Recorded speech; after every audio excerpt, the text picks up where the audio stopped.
మేడారం సమ్మక్క జాతరకు ఇంకా సరిగ్గా నెల రోజుల టైమే ఉంది. ఆయన కూడా ముందస్తు మొక్కులు అని చెప్పి వేల సంఖ్యల భక్తులు పోతూనే ఉన్నారు. తల్లులను కొలుచుకొని వస్తూనే ఉన్నారు. అట్లా జాతర దగ్గర పడుతున్న కొద్దీ భక్తుల సంఖ్య ఇగింత ఎక్కువే అవుతుంది. మరి గద్దెల కాడ భక్తుల తాకిడి ఎట్లుంది? జాతర పనులు ఎందాకొచ్చినాయి? వరుస సెలవులు చేయంగా కడమ గుళ్ల పొంటి భక్తుల రద్దీ ఎట్లెట్లుందో అంత మునం పెట్టి అరుసుకున్నద్దాం పర్రి. మేడారానికి భక్తుల తాకిడి గట్టిగా అవుతుంది కదా.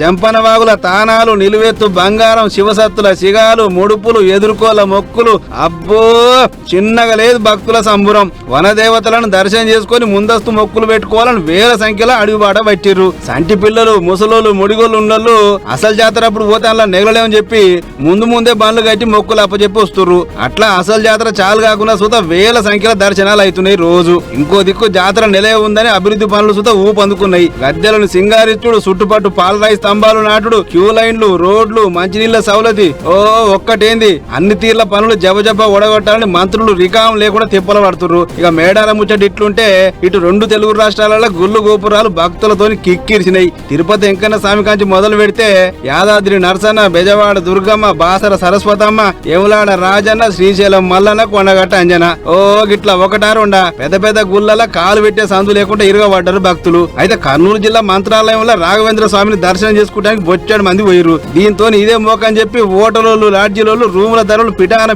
చేసి భక్తుల జేబులకు తూడు పెట్టిర్రు. ಎಸಿ ರೂಮ್ ಬಂತಂದ್ರೆ ಜಾಸ್ತಿ ಹೇಳ್ತಾರೆ, ನಾರ್ಮಲ್ ಆದ್ರೆ ಕಡಿಮೆ ಹೇಳ್ತಾರೆ. ವಿಚಿತ್ರ ರೇಟ್ 10,000 ಕೇಳ್ತಾರೆ. ఇంటినా ఒక్క రోజుకు కిరాయి 10,000 అట. అట్లనే అదేదో పెద్ద స్టార్ హోటల్ అనుకున్నారు సుమా. అంతా ఇళ్లలో పెట్టి నడుపుతున్న లాడ్జీలేనట. అంతేకాదు సరైన పార్కింగ్ సౌలత లేక బండ్లు ఆర్టీసీ బస్ స్టాండ్ పెట్టి వచ్చినాం. ఈడ లాడ్జీలోళ్ళది, హోటల్లోళ్ళది పేద దోపిడి నడుస్తుంది. ఇంతైనా సూత అటు సర్కారు గాని ఇటు అధికారులు గాని ఈ దోపిడి అడ్డుకున్నది లేదు. దేవుని కళ్ళ నిండా చూసిపోదామని వస్తే వీళ్ళు మాకు ఆ తృప్తి లేకుండా చేస్తారు. జర ఇప్పటికన్నా ఈ దందా ఆపురి సార్ అని అడగబట్టి అక్కడికి వచ్చిన భక్తులు. మరి గుల్ల శాఖ అధికారులు ఎటువంటి చర్యలు తీసుకుంటారో ఏమో గాని దేవుని చూద్దామని పోతే కిరాయి రేట్లతో సుక్కలు చూపిస్తున్నారు కదా అని అనుకుంటారు చాలా మంది.